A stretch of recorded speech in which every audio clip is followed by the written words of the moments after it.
So today's lecture, we're going to be talking about the problem of evil. So we have concluded our run on natural theology. We're done with that. We're now on to addressing arguments of atheists, arguments for atheism, and this is the primary argument for atheism. You'd also talk about the problem of the what's it called? The omnipotence paradox. There are a handful of other arguments for atheism, but they are one we've already talked about, the omnipotence paradox. And really, there's not too many arguments for atheism, and this is the main one. So actually, let's start. Somebody want to pray for us? Dear Heavenly Father, thank you for this time that we get to spend together, Lord. And we just are so stoked to be your kids, Lord, and just so stoked that you died for us, Lord, and through you we can be made right, Lord, with a perfect and holy God. So we just lift this time up to you, Lord. We just ask that you would, by your Holy Spirit, open our minds, Lord, and just give us understanding, God, and that we could use what we learned, Lord, for your glory. So just be with Nate, Lord, as he teaches us, God, and we just thank you and praise you in Jesus' name. All right. So with this being an argument for atheism, it's really the atheist that bears the burden of proof. And that's, if they're going to say that because evil, God can't exist, then they're the ones that bear the burden of proof. I just want to say that off at the beginning, and I want to reiterate it, because there are certain premises that they're going to have to prove. It's not your job to disprove something that they haven't proven themselves. So anybody who's making a claim, it's the person that makes the claim that bears the burden of proof. And you can save yourself a lot of trouble by not assuming a burden of proof that really belongs to the person who's asserting the claim. And we talked a little bit about that when we talked about tactics in defending the faith, and this would be a huge example of where that would apply. And you want to ask lots of questions, like, how do you know? Why exactly does that imply that? And you can even guide them in their thinking, are you referring to the logical version of the problem of evil or the probabilistic version of the problem of evil? And so we'll talk about that. So the first slide, when you make your slides, this is briefly describe what the problem of evil tries to do and our general stance when we approach the issue or when approaching the issue. Problem of evil is a positive argument for atheism. And again, we should play the skeptic. It's your job now. The atheists are used to playing the skeptic while you're trying to prove, but this is your opportunity to be the skeptic. Because again, they're the ones that have the burden of proof, not you. And it's a fun role to play. It's good to switch the roles every once in a while because you're constantly the one trying to demonstrate the positive case for Christianity, but in this case, you are the skeptic. So atheism is not the default position when all theistic arguments fail. Evidence of absence is not absence of evidence. Just because there isn't any good evidence to believe that God exists, that doesn't mean he doesn't exist. It's not a reason to believe in the non-existence of God. At the very least, you should be an agnostic and be, well, I don't know. I don't have, knowledge to say one way or the other. What you need is a positive argument for atheism, and this would be an example of a positive argument for atheism. So it's one of the only reasons that atheists have to support their position. A person who makes a claim bears the burden of proof, and I already said all that.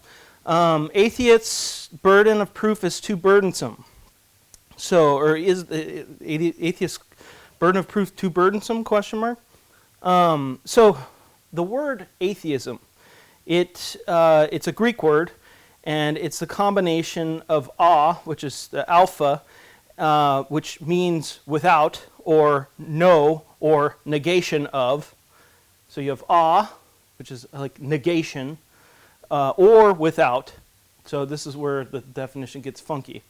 And then plus theos, which means God. So it's either without God or negation of God. Okay, that's what the literal definition, literal translation of the word atheism means.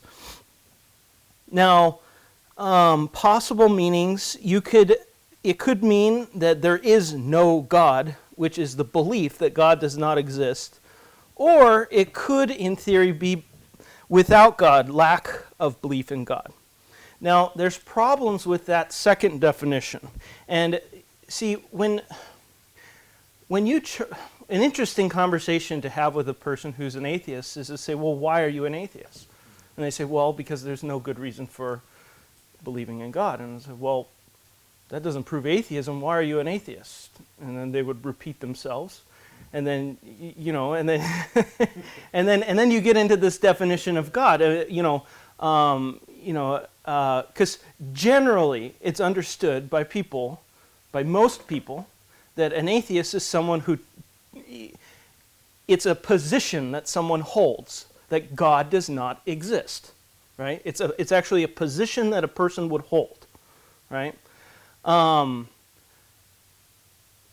Now, if you press somebody for evidence for the non-existence of God, and they don't provide any argument, well, then they have no justification for their beliefs.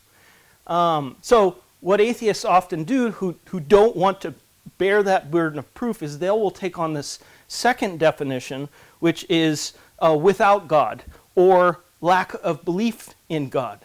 Now, there's some problems with saying I'm an atheist and defining atheism this way. The first problem is that when you say I lack belief in God, it's not a position. It's just an autobiographical description of a psychological state.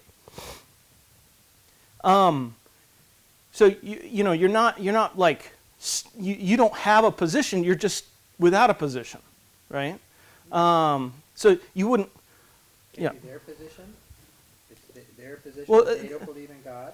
Well, it's not a position. It's not of what it is it's just a description of their psychological state. Their psychological state is a state that is not a state without God. But it's not a position, right? In order to make it a position, you would have to justify your position. But saying you lack belief, you're not making a position, you're just stating you lack belief. So one, it's not a position. The second one is it's not distinct from agnosticism. And, there's kind of two kinds of agnostics. There's agnosticism in the sense of agnostic as a verb, like I'm agnostic on the issue, meaning I don't really know. Like I haven't made up my mind yet. That's what you would call soft agnosticism. And then you have the noun agnosticism. I am an agnostic. And that's the hard version, which says you can't know whether God exists. Knowledge of the immaterial world is impossible. Okay? So, soft agnosticism would be indistinguishable from atheism. It would be the same thing. And most people who haven't made up their mind yet would not call themselves atheists, right? They would call themselves agnostic. They would just say, well, I don't know. I'm just agnostic. I haven't made up my mind yet. So that's the second problem with this definition. And the third problem is that animals and babies would also be atheists because they also lack belief in God. And so this definition is a way of skirting the burden of proof, and it confuses the whole, definitions. And when you look up if you look up I think the Stanford's Encyclopedia of Philosophy, it defines atheism as a position where somebody lacks belief in God. And that has traditionally been, throughout history, the standard definition for atheism. But there is this modern shift in trying to switch the definition simply to skirt this burden of proof that would be necessary if you were to actually hold a position. That make sense? Okay. So, no God, the claim that God does not exist. You need a reason to support the claim. Again, absence of evidence is not absence of evidence. And there is some difficulty demonstrating a universal negative. And this is where the atheist would say, well, how could I possibly prove the non-existence of something? And they say, well, I can't go beyond the natural world to see what's outside of the natural world. And there's something true about it. I can't empirically verify the non-existence of a supernatural. But that would not be a reason to be an atheist. That would be a reason to be an agnostic, right? And you can disprove a universal negative by showing that, okay, so hold on. I give the example of, like, if somebody made the claim, let's say we were like pioneers and nobody had really been to Alaska, and somebody made the claim there's no gold in Alaska.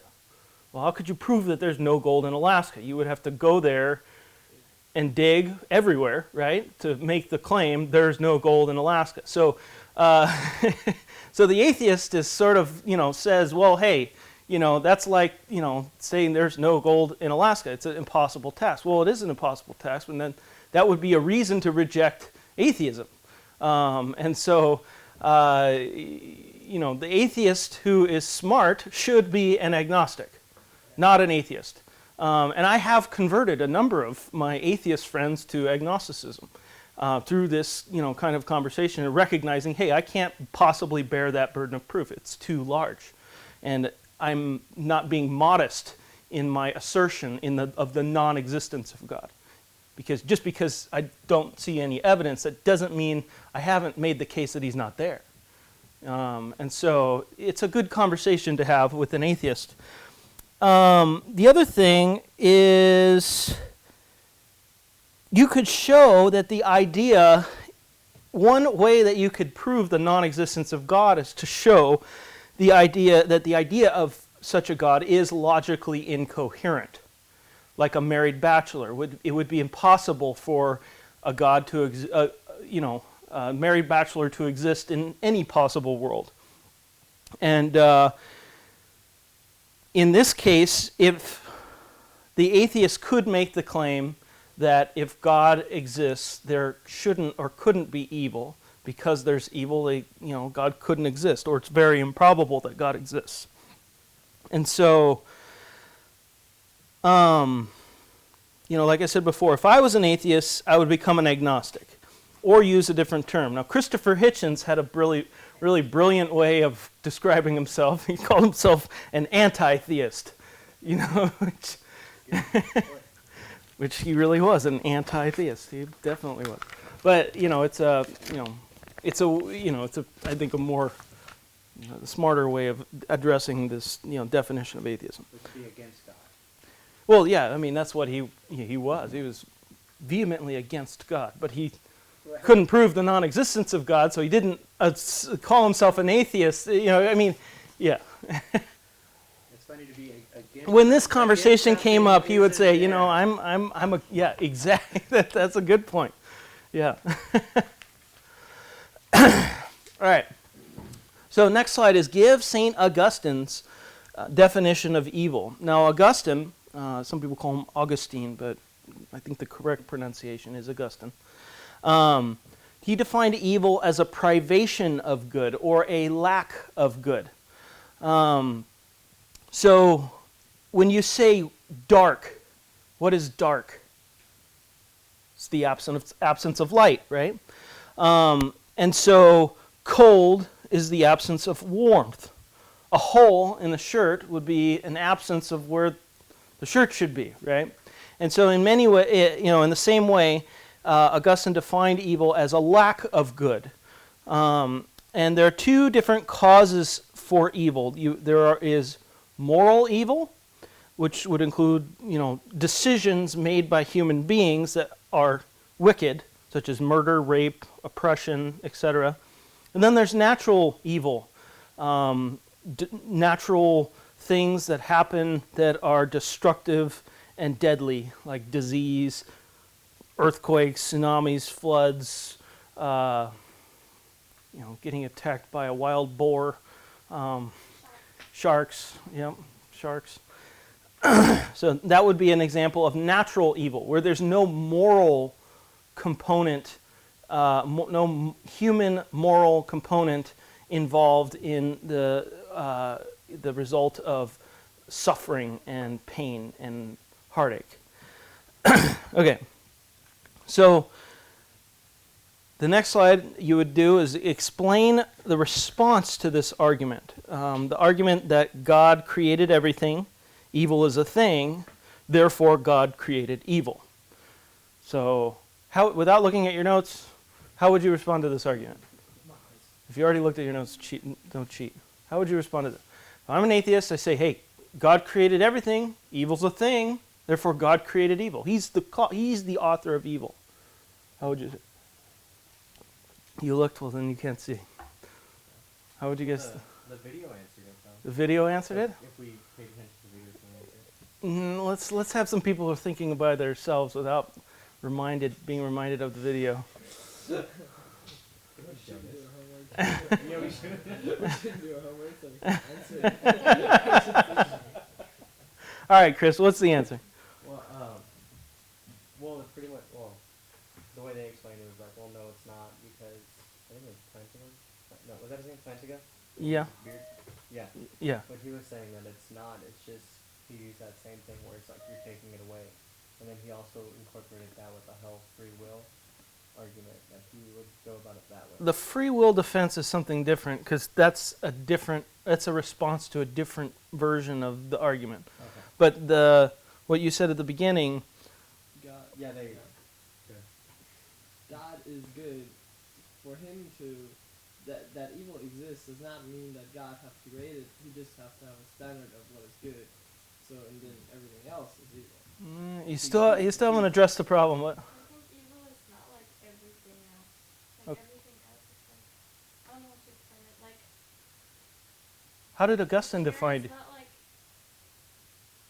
I don't remember exactly. That you, But evil is more like, Evil is the absence of God. Absence of good.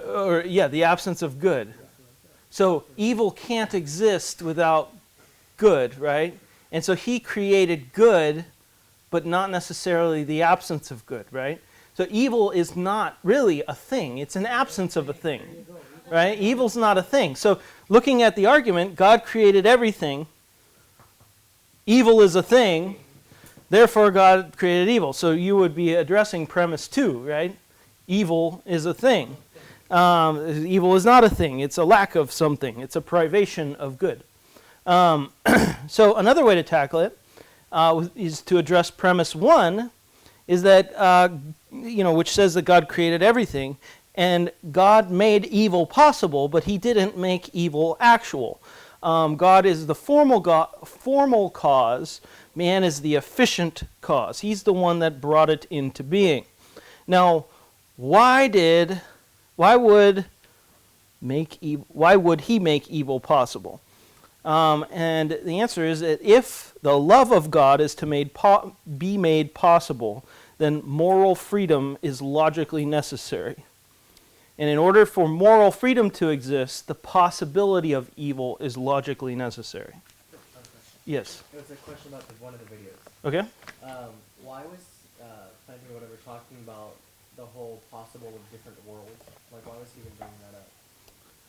I don't remember. Okay, because I remember him talking, like, they said, yeah, there was the possibility of the other world are there. Oh, yeah, we'll get into that. Okay. Actually, that's a really good, that gets, I can't talk about the problem of evil without really getting into my particular view of soteriology. You guys know what soteriology is? Study of sin or the gospel? Study of salvation, the gospel, right? So, there are different views. Calvinism would be a view, a soteriological view. Arminianism would be a soteriological view. I am a Molinist, so I believe, my belief about salvation is very much infused into how I answered this issue of the problem of evil when we talk about the logical and probabilistic version of the problem, particularly when we talk about the probabilistic version of the problem of evil, which we'll get to, and that relates to possible worlds, because Molinism is based on the idea that God has knowledge of not only what will happen, but knowledge of all possible worlds. And he chose this world knowing what would have happened given all the possible circumstances. There are an infinite number of possible ways that he could have constructed the way this world is, right? There's one where you had the position of Pontius Pilate, right? What would your life have been if you were the prefect of the Roman prefect of Judea at the time of Jesus Christ's crucifixion? What would your influence have been, or what would you be like right now if you grew up in Saudi Arabia, or if you grew up in, So it's kind of like the whole infinite universe thing? There's an infinite number of possible worlds, and he chose this one. And in choosing this one, he knows all the. So there's an infinite number of possible worlds in which free creatures would be affected differently, right? How you're brought up affects the decisions that you make, right? God knows all of those, right? And he chose you and determined the times and the generations of your dwelling so that you might seek him, for he is not far from you, Acts 17 says. He determines when you would be born, what nation you would be born of, the times and the generations, and everything that affects your life. If you grew up in an abusive family, or you had a tragic car accident when you were 5, or whatever, right? Think about how one event may have radically affect your whole life and the decisions that you would make, the influences that you have.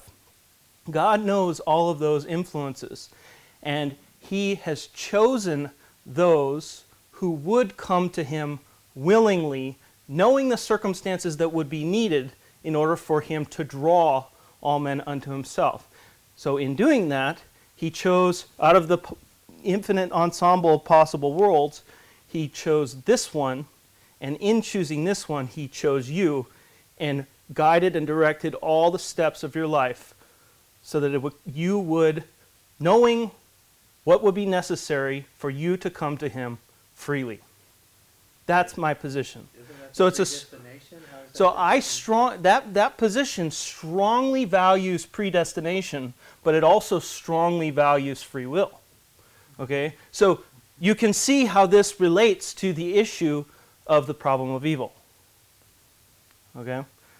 Because, so much of this is influencing, the decisions that we come to. God is responsible for our moral education. And in doing that, there are moral lessons that he teaches us. And one of the hugest moral lessons that we go through is when we encounter pain and suffering, and how do we respond, and what that does to our heart when it's really tragic. And it may not even be the result, his effect, the effects of a tragic event may not be felt for several generations later. That, there are so many different things that one thing sets in motion another thing, which sets in motion another thing, and God is aware of everything. And he is guiding and directing the world for his purpose. And so, I just say that up front. That's mostly because you asked that question. Why did he talk about that? Because Plantinga holds that same position. Yeah. Okay. At least I think he does. Yeah. Okay, so you know how you're saying that out of the multiple whatever universe, he chose this one, right? So then, okay, so if that's the infinite number of possibilities thing, then wouldn't it also be, okay, well, this person accepted Christ in this one, and this one didn't.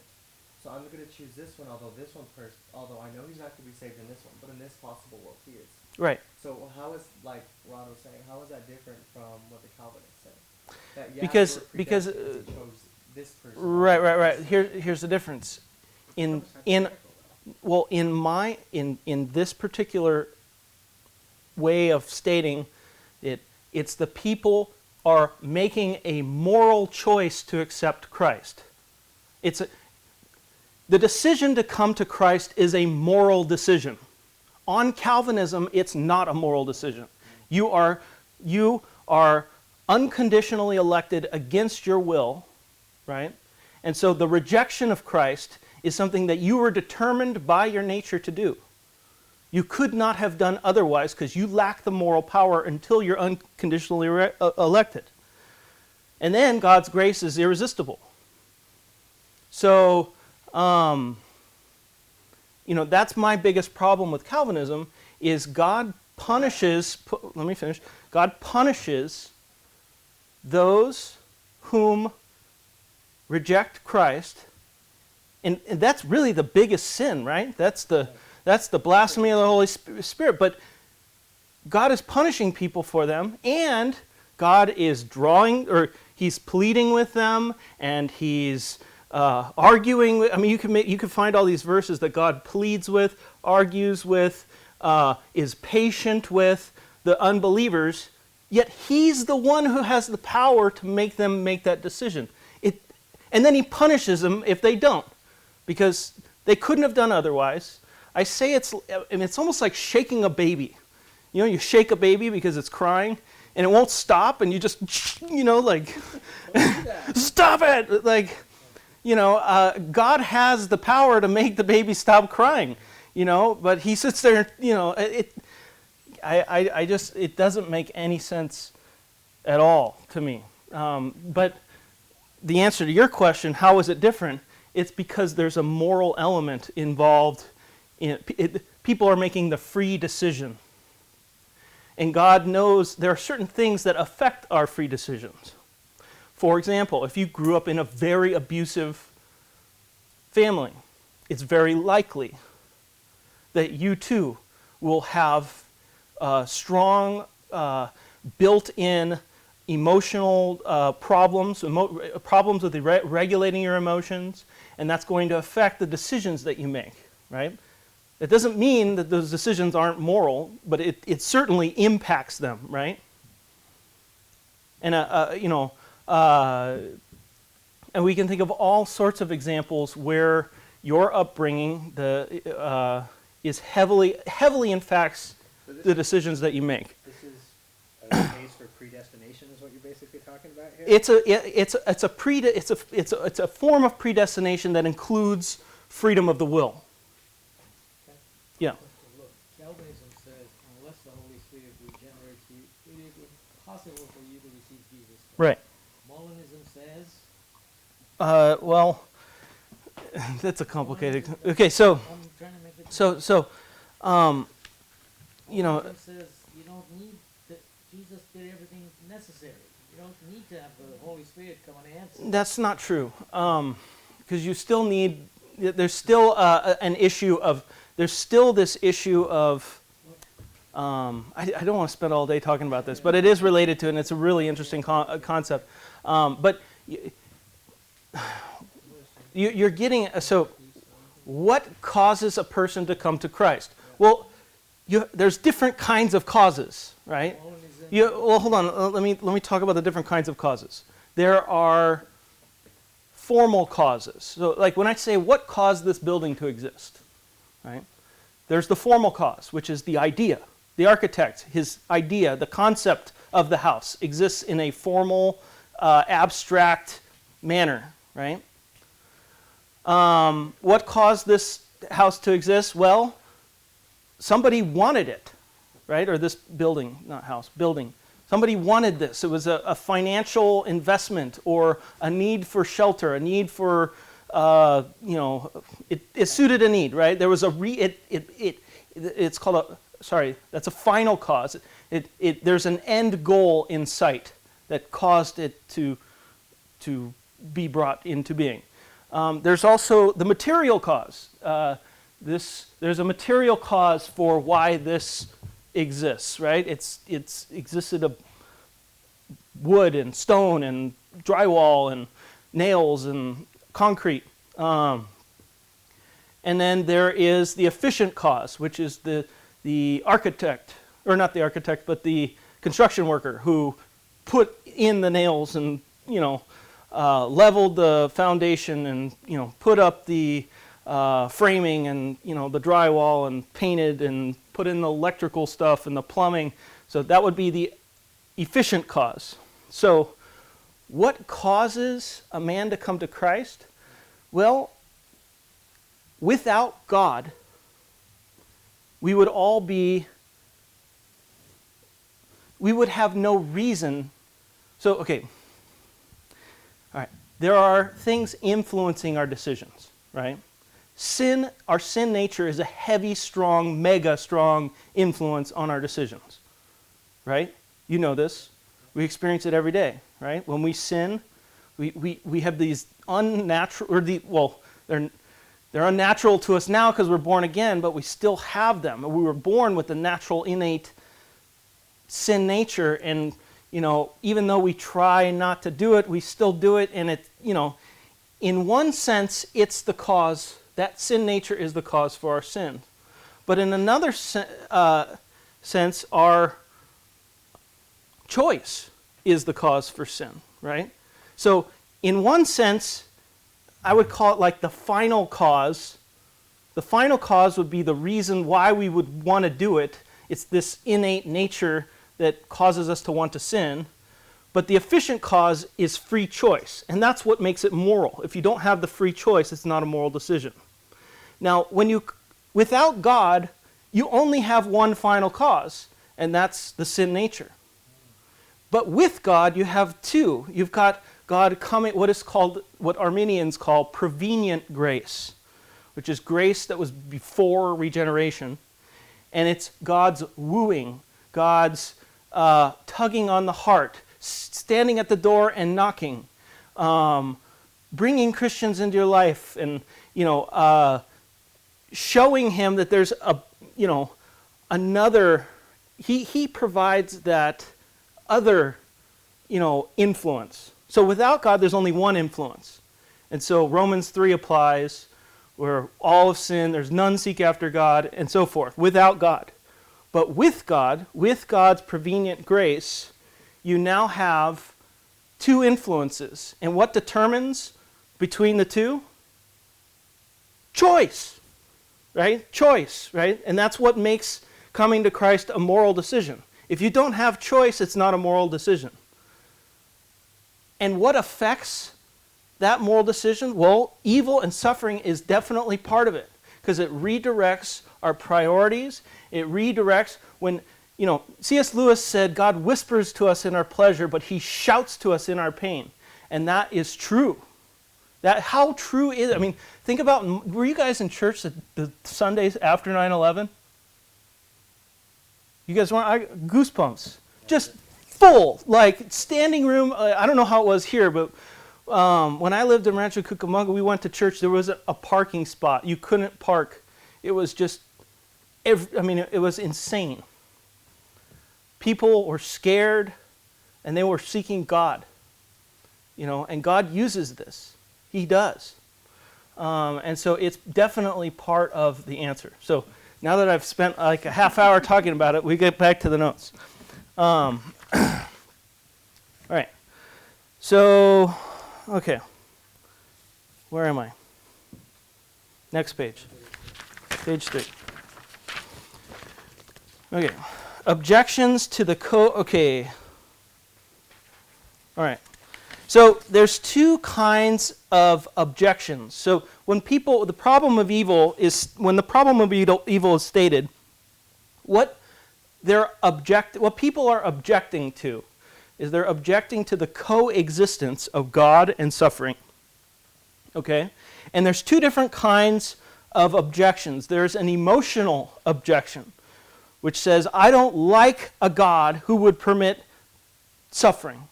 And usually when somebody is experiencing great pain, they're, why God? And they're mad and they clench their fist and shake it at God.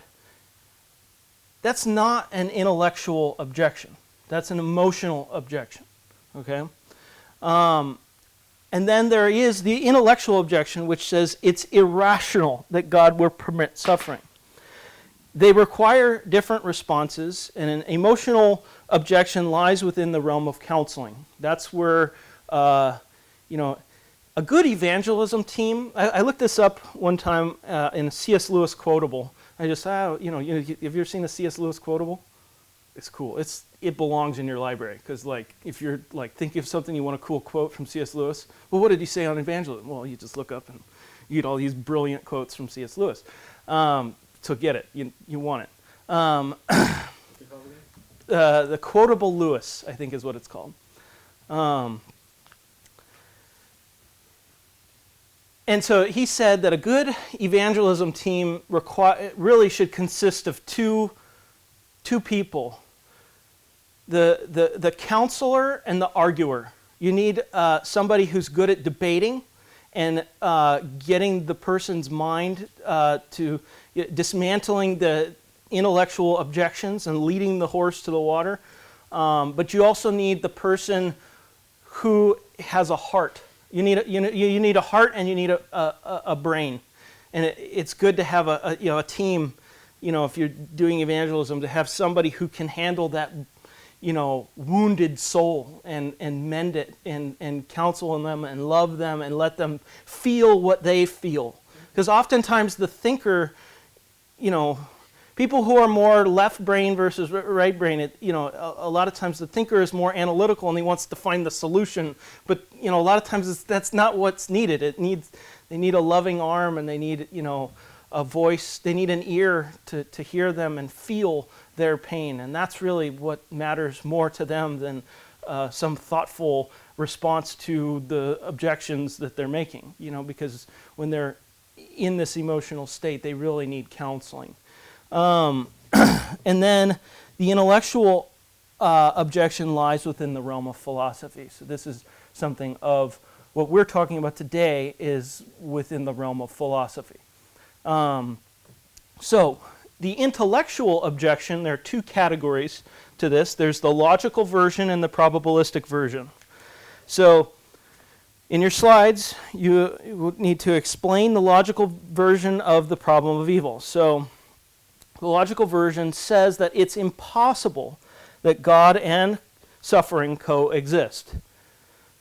They are like the irresistible force and the immovable object. Think about that. An irresistible force and an immovable object. They cannot coexist. If one exists, the other does not. It would be impossible for them to both exist. So next in your slide is to, it should say respond to the probabilistic version. I need to remember. Respond to the probabilistic version of the problem of evil. Right. I said explain twice, but it should be respond to the probabilistic version of the problem of evil.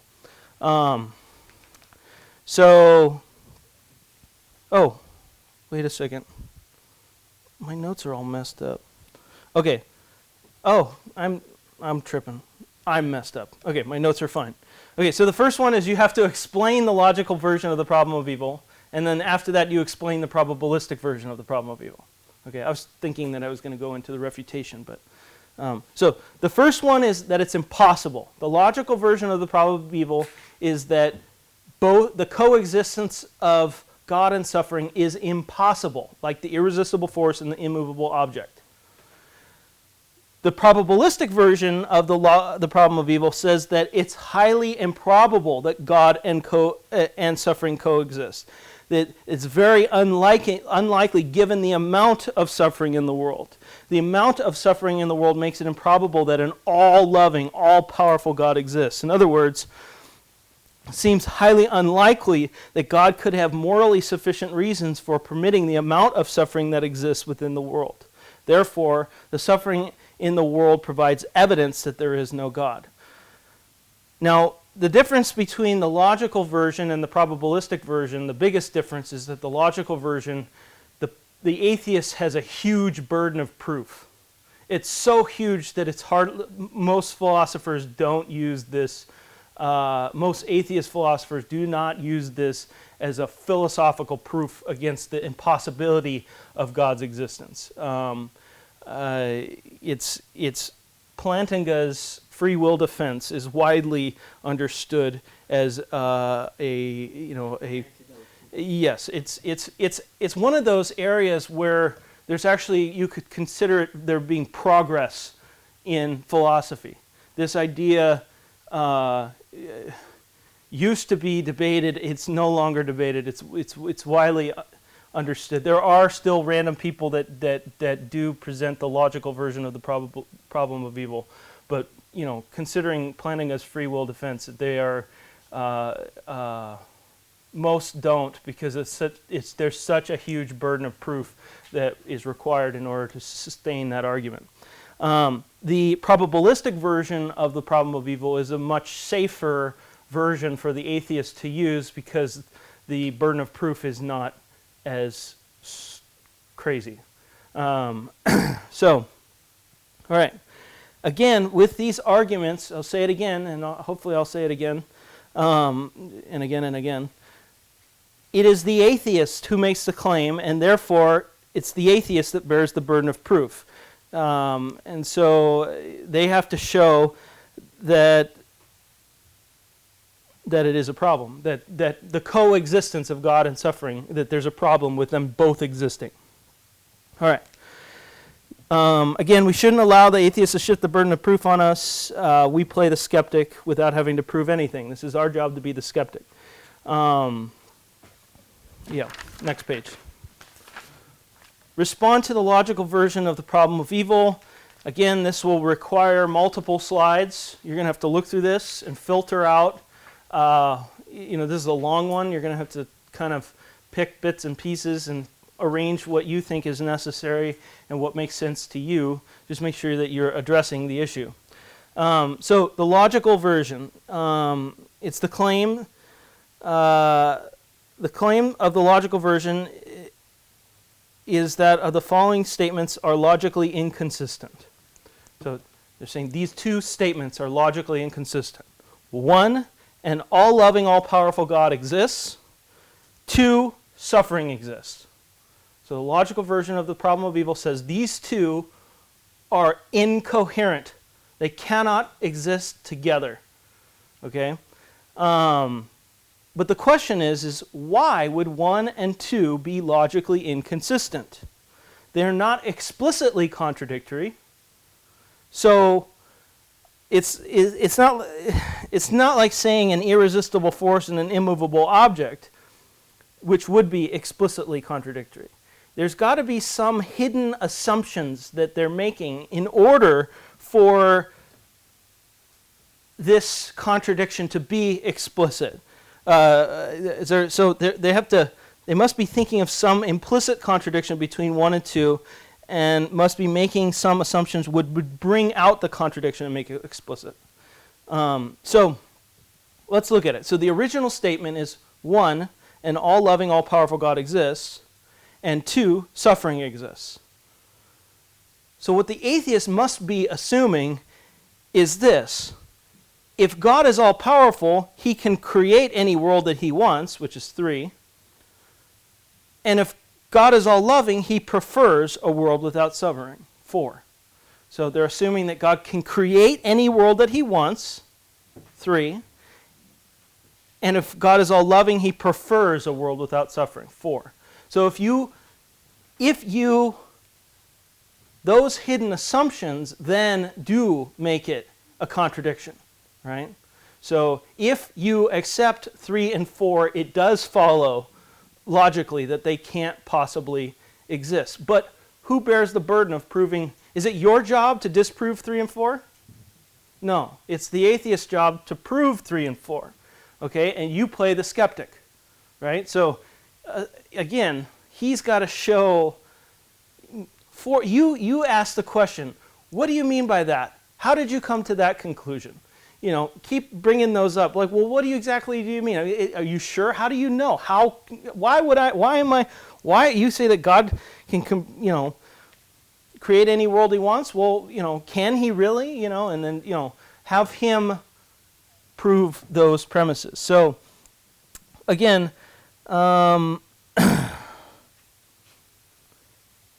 because God can create, so the atheist is arguing that because God is all-powerful, he can create a world without suffering, and that's from 3. And because God is all good, he would create a world without suffering. 4. And from these hidden assumptions, it follows that suffering should not exist, but since suffering does exist, we must conclude that God, who is both all-powerful and all-good, cannot exist. Because if God could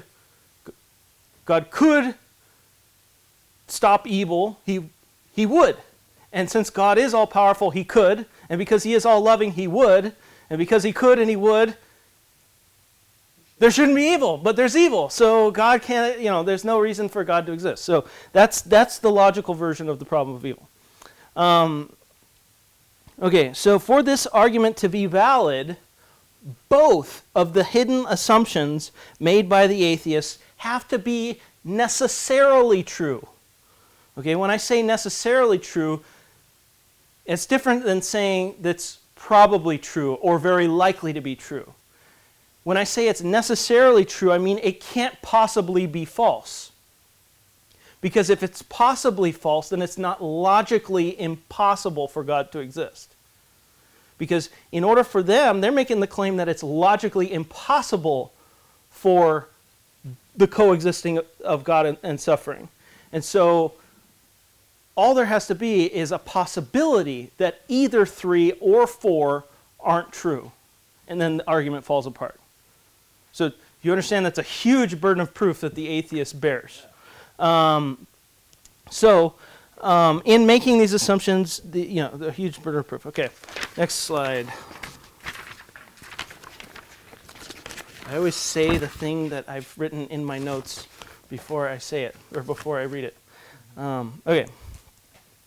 So are these assumptions necessarily true? Take hidden assumption 3. If God is all-powerful, he can create any world that he wants. Is that necessarily true? Not if it is at least possible for people to have genuine free will. Okay? Even if you don't believe in free will, like even if you're a Calvinist and you don't believe in free will, the argument is enough to destroy the argument for the atheist, because you're at least showing that it's logically possible for free will to exist. And if it's logically possible for free will to exist, then God wouldn't be able to create any world he wants. And I'll explain why. So God's omnipotence does not mean that he can bring about what is logically sorry, I skipped the line. Forced choice is logically impossible. So if people have genuine free will, there would be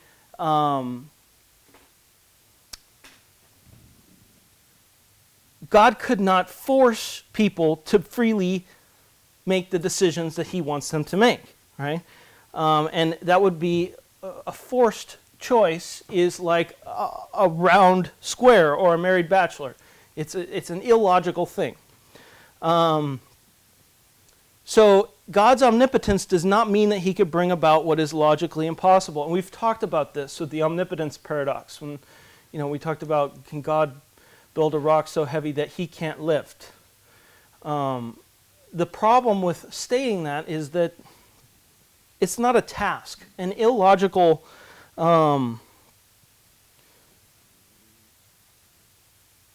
let me finish what I was saying. So, unlike the laws of nature, the laws of logic and the laws of morality stem from the nature of God and cannot be violated. So, God, truth is something that stems from the very nature of God. And logic is like morality. God cannot violate logic any more than he can violate morality. They stem from his very nature because God is good. God is true. Those things, truth and goodness, are systemic to God's very nature, and so he can't do what is logically impossible. Also, what is logically is possible is not a task at all. It's just an incoherent combination of words. Can God smell the color green? It's it's not a task because you can't smell the color green. It's an illogical combination. It's an incoherent combination of words. So next one.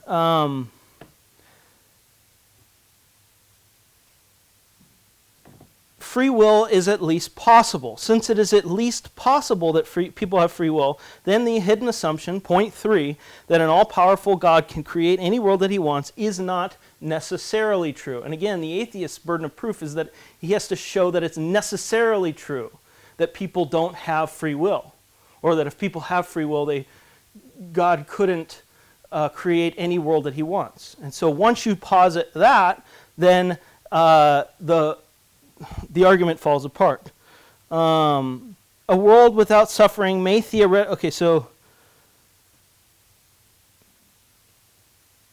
a world without suffering may theoretically be possible, but might not be actual. So this gets into this whole issue of possible worlds that you were talking about. This is where this really comes into play.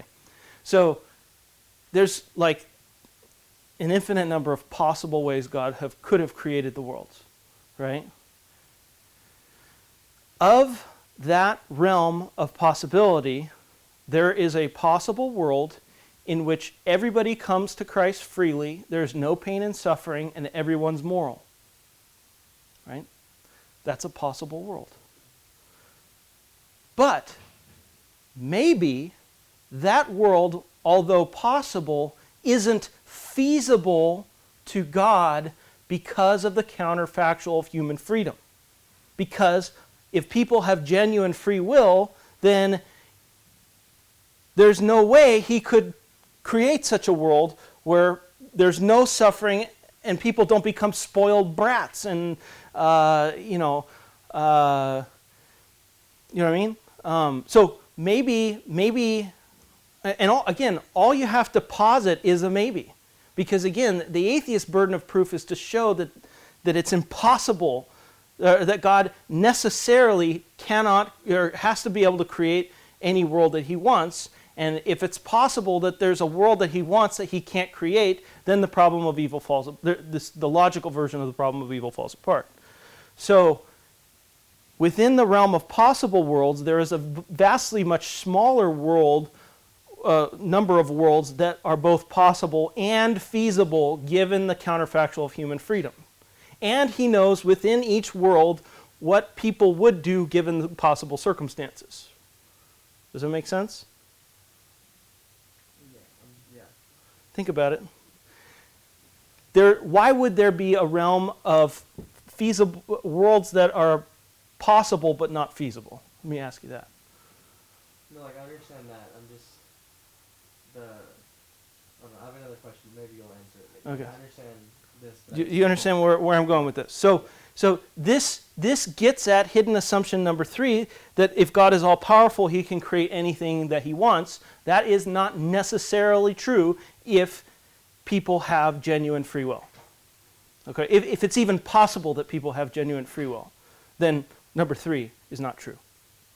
Okay? Counterfactual of human freedom. Okay. All right. Atheists bear the proof of disproving this possibility.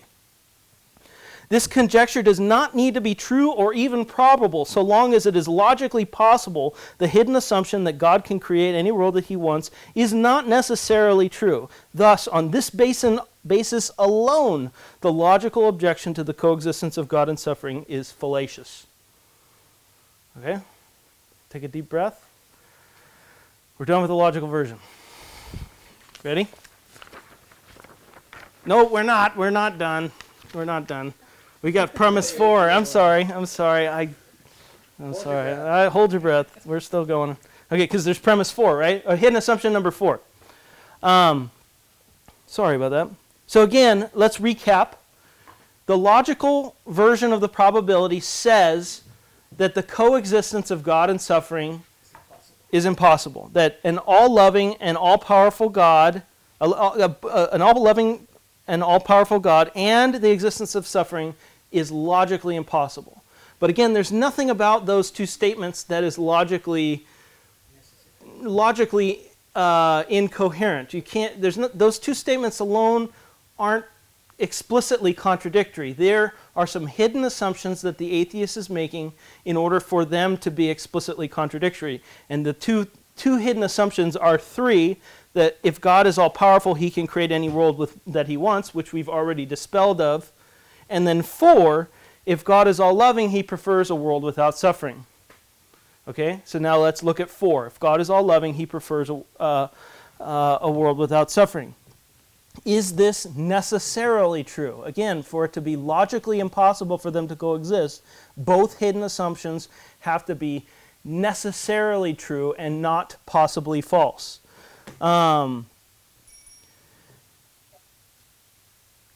It is at least possible that God could have overriding reasons for permitting the suffering that exists in the world. How do we know that he doesn't? Again, the atheist has to prove that God can't possibly have overriding reasons for the amount of pain and suffering that exists in the world. We all know of instances where we permit suffering in order to bring about a greater good. For example, going to the dentist.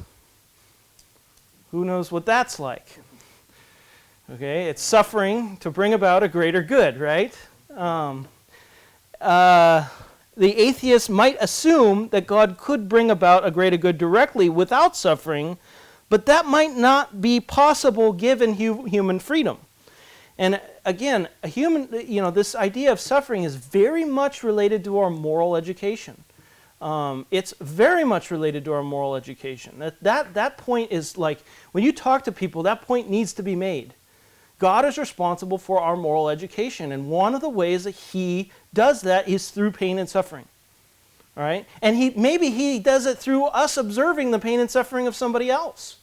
There's so many factors that tie into how we perceive and the factors that influence the decisions that we freely make. There's just no way for us finite creatures to compute all that. There's just no way. And so, I lost my place. Instances of pain bring a good, going to the dentist. Atheists might assume that God could bring about a greater good without great pain and suffering, but that might not be possible given human freedom. Some goods, for example, moral virtues, can be achieved only through the free cooperation of people. It may very well be possible that a world without suffering is better overall than a world with suffering is better than a world without. So that's a key point. It may very well be better that a world with suffering is better than a world without suffering, given the fact that God cares more about our moral education than he does our pleasure and happiness. Right? Whether this is true or even probable doesn't matter. So long as it is possible, it is enough to defeat the atheist's claim that it is logically impossible for God and suffering to coexist. Okay? So, again, the recap.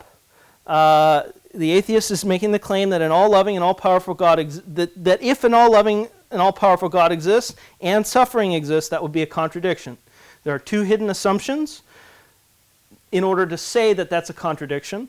The atheist is assuming that if God is all-powerful, he can create any world that he wants. And 4, if God is all-loving, he prefers a world without suffering. So the burden of proof is too heavy to bear. In asserting 3 and 4, the atheist has taken on an enormous burden of proof, so heavy that it is unsustainable. The atheist would have to show, here's what the atheist has to show, that genuine human free will is impossible, not just that it isn't true, but that it's impossible, and that it's impossible for a world with suffering to be better than a world without suffering. And how could they possibly bear that proof? It is too heavy of a burden of proof. And so again, our job is to play the skeptic and to make them bear that burden of proof. Okay? So now you can take a deep, well, hold on, hold on. Before I say that, okay. Yep, we're not done.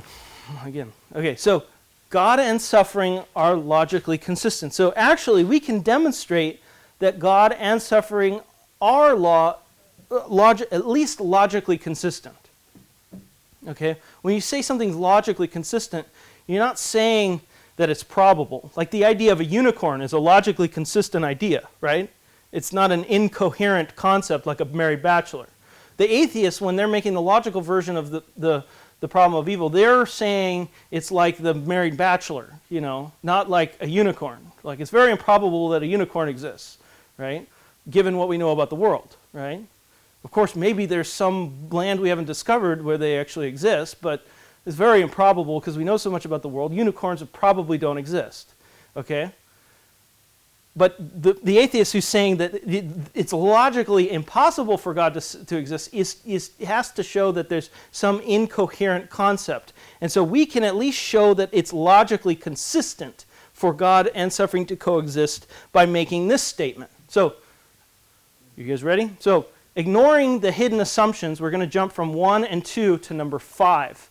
And number 5 would be a statement that we could make that would show that the existence of an all-powerful, all-loving God and suffering is logically coherent, and here it is. So, 1, an all-loving and all-powerful God exists. 2, suffering exists. And then when we get to the proof of the logical compatibility of 1 and 2, we will make this statement.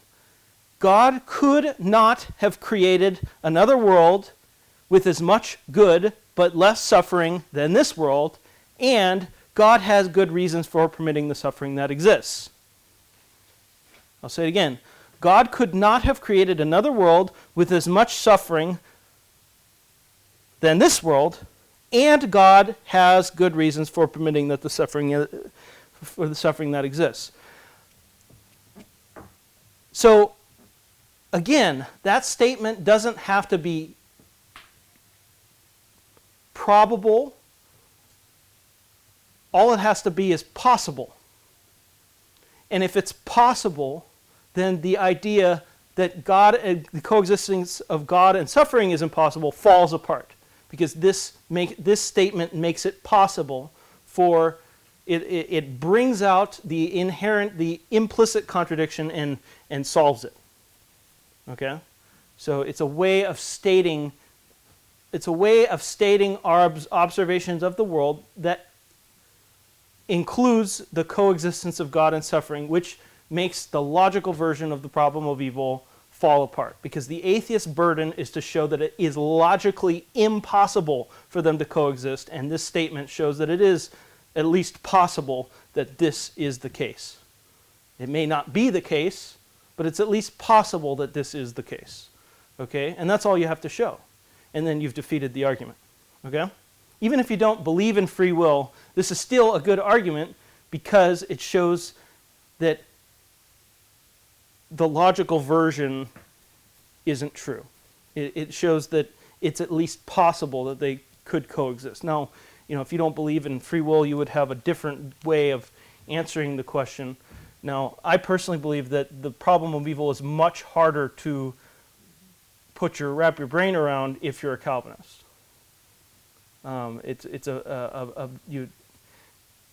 you say this world that God has created contains the optimally efficient balance of suffering and evil? It seems like if God is all loving and all powerful, right? He knows of all the possible worlds, that there are certain realms that are not possible, and that there's an infinite number of feasible worlds that he could create. And in thinking about all of those worlds, he's thinking about you and me and all the people he's elected and the types of things that would play into their moral education and the things that would draw men unto him. And he determines the times and the generations of our dwellings and in order that we might seek him and find him, for he is not far from us.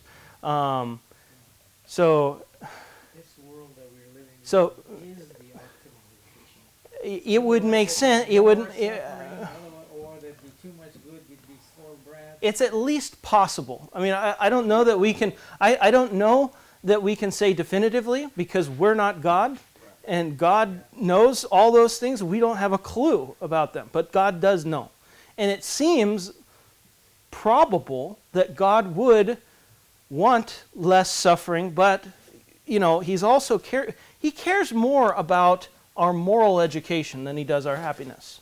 Okay? The purpose of life is not happiness, but the knowledge of God. That's crucial. The purpose of life is not happiness, but the knowledge of God. And so a world where there's more suffering, but more knowledge of God is better where there's less suffering and less knowledge of God, right? And so maybe this combination is the best, but we don't know. I mean, it seems likely that that would be the case, but again, we don't have to prove whether it's the case. So long as it's possible that that's the case, the logical version of the problem of evil falls apart. Okay? Are we done with this argument yet? Okay, logical version defeated. Given human freedom, God's options are restricted. It may be that a world with as much good as the actual world, but with less suffering, just wasn't an option. Again, that within that realm of possible worlds, you've got that world where everybody comes to know Christ without any suffering. Everybody is a Christian. You don't even need a Christ because nobody sinned and everybody just loved God, and there was no death ever, and it was just a perfect world where everybody freely chose God. But maybe that world wasn't feasible, and maybe his options are restricted to from not just the possible worlds, but the worlds that are both possible and feasible. That there is a realm of worlds that are possible but not feasible. Okay. Even if 5 is possibly true, it is possible that God and suffering coexist, and the logical version fails as an argument. Okay. All right, now we can take our deep breath because we are at the next argument. Okay. All right. So the next one is the probabilistic version. So the logical version is really not a good way to go if you're an atheist because, the burden of proof is just way too strong to bear. This is a much better argument to make if you're an atheist. So the probabilistic version is also called the evidential version. And it basically says that the amount of suffering in the world makes it improbable that an all-loving, all-powerful God exists. Or in other words, it seems highly unlikely that God could have morally sufficient reasons for permitting the amount of suffering that exists within the world. Therefore, the suffering in the world provides evidence that there is no God. So God cares about the world. He cares about us. He cares about people. He loves people. And, if he cared about people, he wouldn't put, it seems very unlikely that he would put us through all the hell that he does.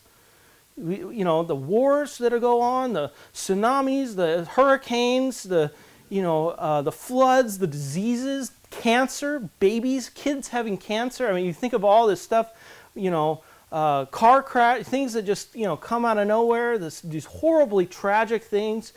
Rapists and pedophiles, and the world is just full of evil. You think he would stop it, right? That's the way this argument works, right? It's not saying it's logically impossible. It's just, gosh, it's real hard to believe in God considering all this evil. I mean, I think if God is a miracle worker and he has the whole world in his hand, you think he'd do something, right? That's the argument. Okay. That's the probabilistic version. It's more powerful than the logical version because the conclusion is more modest. And thus the atheist's burden of proof is lighter. All right. So in your homework, you respond to the probabilistic version of the problem of evil. This will require multiple slides. So, all right. 3 things that could be said about and guys, you guys are really going to have to condense this. Do what you can to condense it, because I mean, I have like the mega like expanded version, but just kind of take the kernels, the main points. And if you want, I can send out a video. One of my former students, Amanda, she did a fantastic job on this video, and you can look at it and see kind of how she summarized everything.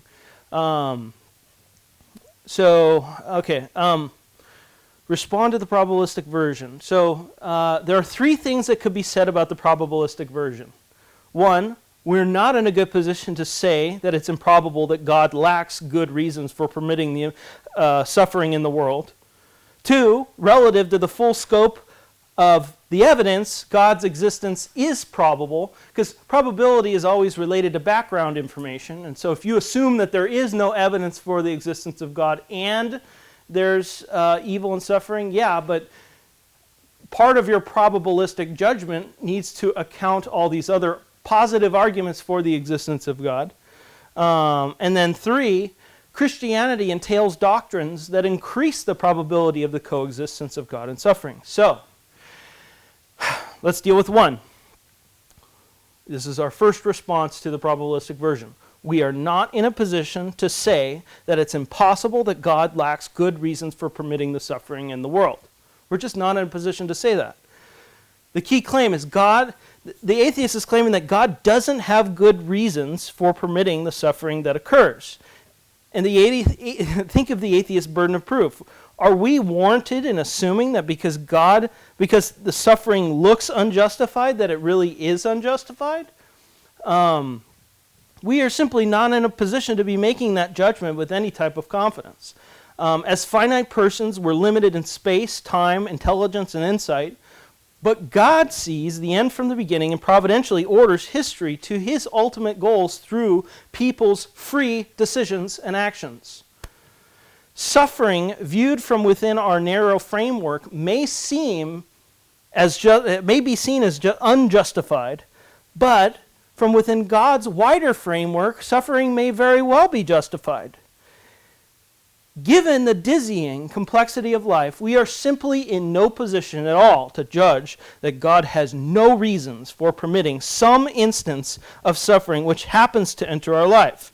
For every event that occurs sends a ripple effect through history, such that his reasons for permitting it might not emerge until centuries later, perhaps in a different country. So, one of the things Dr. Craig relates this to is this whole field of chaos theory and the study of how one thing affects the other thing, and there's so many. He talks about a butterfly flapping its wings in Africa could set in motion a cascade of events that result in a hurricane in the Eastern Pacific or Eastern Atlantic. In the Atlantic, okay?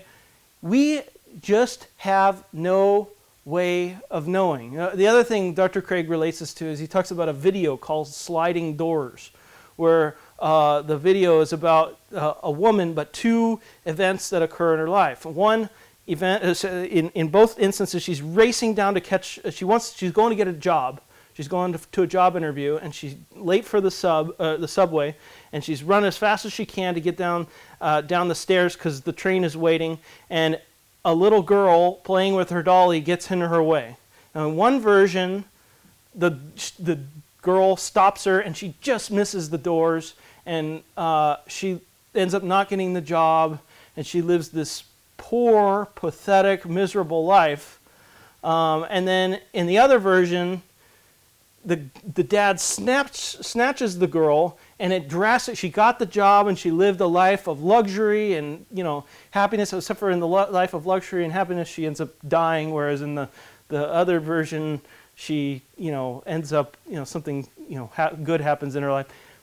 The whole point of me bringing that up is to show that even a simple event like missing the train you just don't know. I mean, there's so many different things that could radically shift your entire life in the direction that you go, right?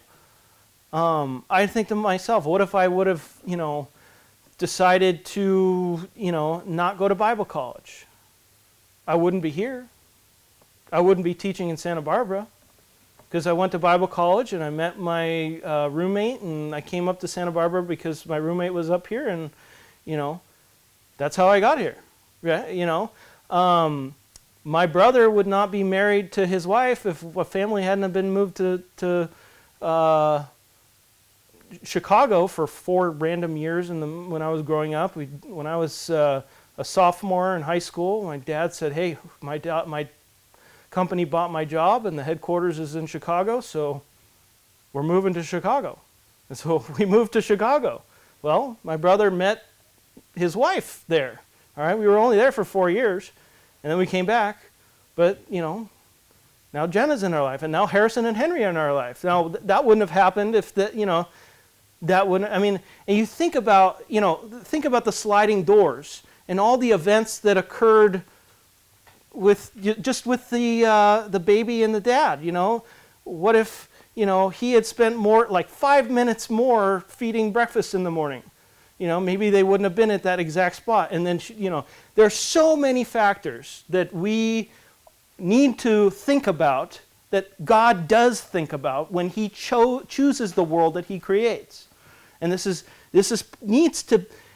a factor that most people, when they think about salvation and they think about how God created the world and His election, I don't know why people don't think about all this stuff. God knows not only all the things that will happen, He knows all the things that could have happened, given different circumstances.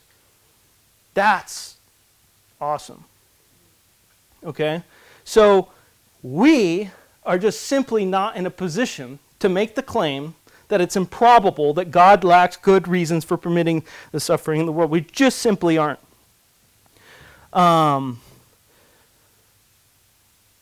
All right, I covered all that stuff when I rambled. Okay, so let's review. We're responding to the probabilistic version of the problem of evil. Our first response was that we're not in a good position to say that it's improbable that God lacks good reasons for permitting the suffering in the world. The second response that we want to say is that relative to the full scope of the evidence, God's existence is probable. And that third, which we'll talk about later, that Christianity entails doctrines that increase the probability of the coexistence of God and suffering. All right, so concerning 2, that relative to the full scope of the evidence, God's existence is probable. Probability is always relative to background information. Whatever improbability suffering may cast upon the existence of God, it's simply outweighed by the arguments for the existence of God. So, Dr. Craig states it like this. He says, 90% of all college students are beer drinkers. Now, what is the probability that a student at Calvary Chapel Bible College is a beer drinker? It would be significantly less, right? Okay. Given the background information, right? Now, not that I'm saying anything that, if you're 21 and Jesus turned water into wine, and I'm not making the claim, but I'm stating that the probability is based upon background information, correct? Yes. So if you said, okay, 90% probability that a kid in college is a beer drinker, so we have a kid in college, namely this college, it's a different background information, right? Get that? So probability is always based upon background information. So if we're saying that it's improbable that God exists, given the amount of suffering that's in the world, that part of the background information that you need to have, you need to be included. If all you have on the scales, so if you're talking about probability and you've got the probabilistic scales, and you put suffering on the improbable side, and that's all you have on the scales, that's like putting your thumb on the scale. There's a whole bunch of other evidence, positive arguments for the existence of God, which we've spent several weeks going over, that would be on the other side of the scales, which would outweigh any improbability that suffering may cast on the probability of God's existence. Does that make sense? Yeah? Okay. So Probability relative to the full scope of the evidence, God's existence is probable. And here are some of the arguments that 10 arguments for the existence of God. You have the traditional cosmological argument, which really there are kind of two different versions of that. There's the Kalam cosmological argument. There's the teleological argument from cosmic fine-tuning. There's the teleological argument from design, which is basically intelligent design, design features in life. The ontological argument. There's the moral argument. There's the argument from consciousness. You can make a case that God exists on the basis of fulfilled prophecy, that God couldn't exist, or a miracle couldn't happen without God, right? And fulfilled prophecy would be an example of a miracle. And so a miracle would be evidence for the existence of God. You could also talk about the resurrection of Christ, that there's a historical case that a miracle occurred with the resurrection. If a miracle occurred, God must have existed. And then there is objective personal experience. And I talked a little bit about that when I talked about Reformed epistemology. And that I made the claim that people are justified. We have our sense experience, right? And I have no way of proving my sense experience. Right? I simply take it as veridical because it's what I perceive. And it's a properly basic belief. I can't prove the reliability of my sense experience without getting outside of my brain to prove the reliability of my brain. I just have to assume that you guys exist and I'm actually here talking to you. We know that it's possible that I'm actually in a ditch right now, a crazy person, thinking that I'm having this conversation when in reality I'm just, wandering in a ditch somewhere, pushing a shopping cart like the bums you see on the street when they talk to people. But I have no reason to reject. I have no reason to reject the reliability of my sense perception, and therefore I'm justified in believing it. Same thing goes with my perception of God. There is this sensus divinitatis. There's a verse that says something about His Spirit testifies to our spirit that we are the children of God, and that we have this sense that we are children of God, that we know God. You experience when you worship. You experience it. You experience Him when you commit moral crimes and you feel that guilt and this shame. You experience Him in prayer, and when you read His Word and He just opened things up to you in a way that is just there's this experiential thing to Christianity that is objective. It's not just this subject. It's objectively real. That justifies belief in God for the person who's not intellectually sophisticated to bring up any of these arguments. The mentally disabled person who's worshiping, his belief in God is just as justified as yours, but his belief may be based upon his personal experience with God, and that is a valid justification. Just like my sense experience is reason for me to believe that you exist, my sensus divinitatis gives me warrant for believing in God. All right.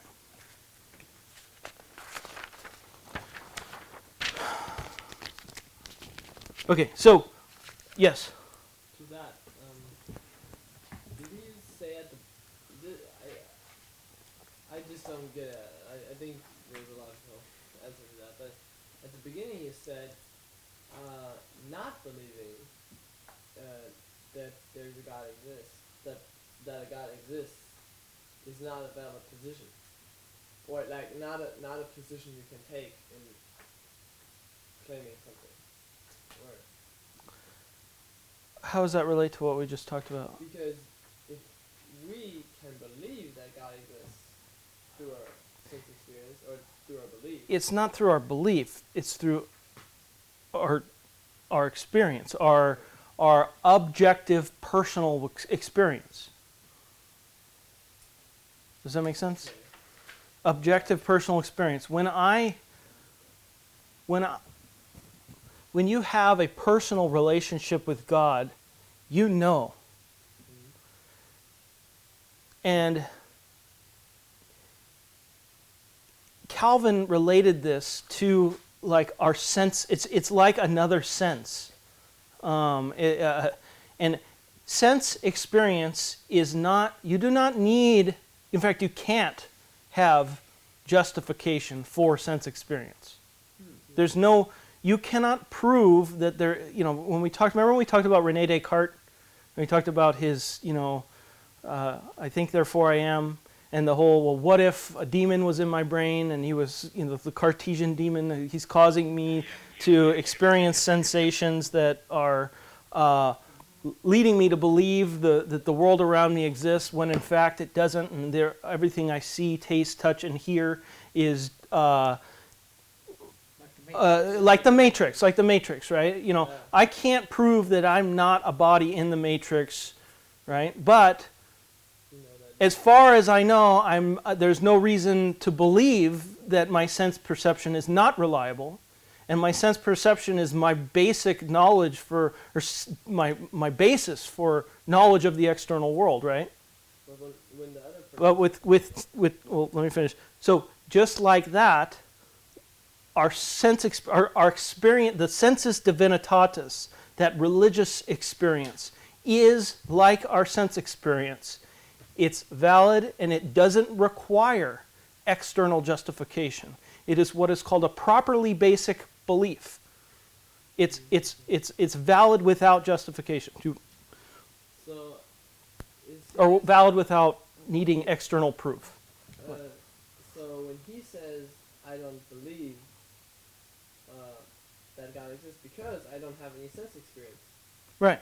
of him, then it's like sense experience against sense experience, and you cannot say who's right because there's no external proof. True. You couldn't. The only way to say who's right is to get into these arguments. But So why is the one a position you can take and then coupled with this idea, there's a whole book that Alvin Plantinga wrote 2 books, and they're two. From what I hear, they're some of the hardest books that you could possibly ever read. But there's warrant and proper function, and warrant and true belief, and both of those. I have a whole. I can't spend all day talking about, but I'll send you a link to. I'll send you guys all an article or a lecture by William Lane Craig on. It's called Religious Epistemology. Religious epistemology, and it talks about part of this, coupled with this idea, is the evolutionary argument against naturalism. If I assume that naturalism and evolution are both true, then I have reason for doubting the reliability of my sense perception, sense perception, right? And so it is in a sense a presuppositional argument. It gives a reason for presupposing God's existence, but it's more than a presuppositional argument because it includes this idea of our moral knowledge, our knowledge of the senses, our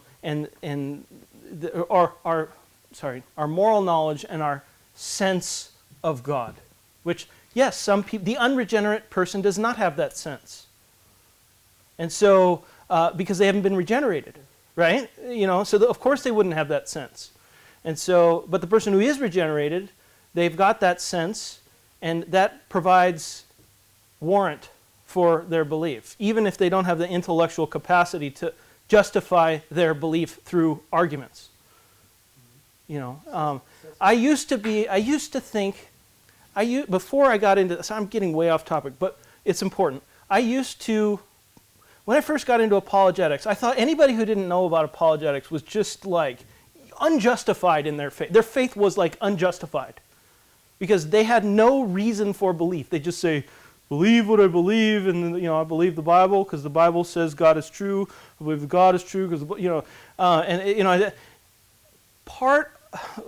and it really almost, I had like almost a resentment, against people who didn't. It's like, how could you not want to study this? This is like justification for your thought process.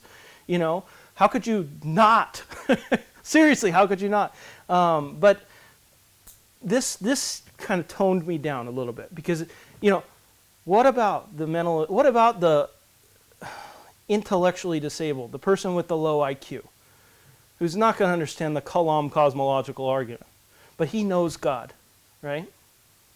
And he's got that experience, and he's warranted, his belief in God is warranted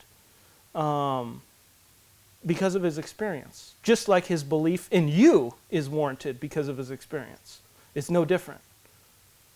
And so, sorry, remind me, if I don't send it to you, remind me, I will. All right, okay, where are we? Are we at 4 yet? 3, we're at 3. Okay, so how much time do we have? Okay, we've got a little bit of time. And I'm almost done, so we're right on track. Okay, good. Okay, so again, 3 responses to the probabilistic version. 1, we're not in a good position to say that it's improbable that God lacks any good reasons for permitting the suffering in the world. Dealt with that. 2, relative to the full scope of the evidence, all those arguments that we just talked about, God's existence is probable. And then 3, Christianity entails doctrines that increase the probability of the coexistence of God and suffering. So, 3, Christianity entails doctrines that increase the probability of the coexistence of God and suffering. So, here's one. The chief purpose of life is not happiness, but the knowledge of God. I made that point before. How much does that impact our knowledge of why the probability that God could coexist with suffering? God doesn't care about how happy we are. He cares whether we're more. Well, that's not true. God does care, but he cares so much more about our moral education, right? And he uses suffering in that way, and to bring about the knowledge of God. Okay. Mankind, and that's what you would call an incommensurable good. An incommensurable good. An incommensurable good. It's simply not to be compared. Oh, shoot. That's number 4. Okay. I need to stop getting ahead of my notes. Okay, number 1. The chief purpose of life is not happiness, but the knowledge of God. That's the chief purpose. Mankind is number 2, mankind is in a state of rebellion against God and his purposes. Okay, so that's part of it, right? Part of why there's suffering is mankind is in a state of rebellion against God and his purposes. 3, God's purpose is not restricted to this life, but spills over beyond the grave into eternal life. And then 4, knowledge of God is an incommensurable good. It's incommensurable. So any of the suffering that we endure is just simply not to be compared with the eternal weight of glory that we get through the knowledge of God. And if suffering helps bring people to the knowledge of God, then it is an incommensurable good. And this is, you see this in 2 Corinthians chapter 4, verse 16 through 18, which says, this is Paul speaking, we do not lose heart for this, and think about Paul and his life and all the suffering he endured, right, for him to be making this statement. Beatings upon beatings, starvation, being in a shipwreck, being thrown in prison. He endured a lot of suffering and was ultimately beheaded. So he says this, we do not lose heart for this, it should say light momentary affliction, is preparing us for an eternal weight of glory beyond all comparison, because we look not to the things which are seen, but to the things which are unseen. For the things that are seen are transient, or meaning they're passing away, but the things that are unseen are eternal. These four Christian doctrines increase the probability of the coexistence of God and suffering, and in turn decrease any improbability which suffering may seem to cast upon the existence of God. It is the atheist who claims that suffering makes the existence of God improbable. Therefore, it is the atheist who bears the burden of proof to show that either these doctrines are probably false, or that God's existence is improbable even given these doctrines. So again, it's the atheist that bears the burden of proof. I just want to say that over and over again, because this is our moment to play the skeptic.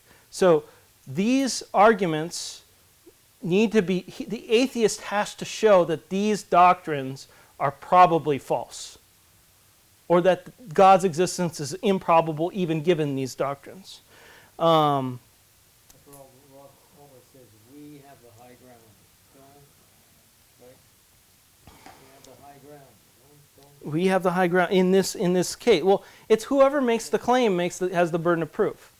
Okay, and that's if you're going to make a claim God exists, well, then you've got the burden of proof.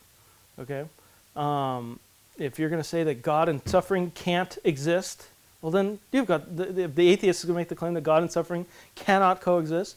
Then they've got the burden of proof. It's whoever makes the claim has the burden of proof. So, in summary, the probabilistic argument requires probability judgments way beyond our ability.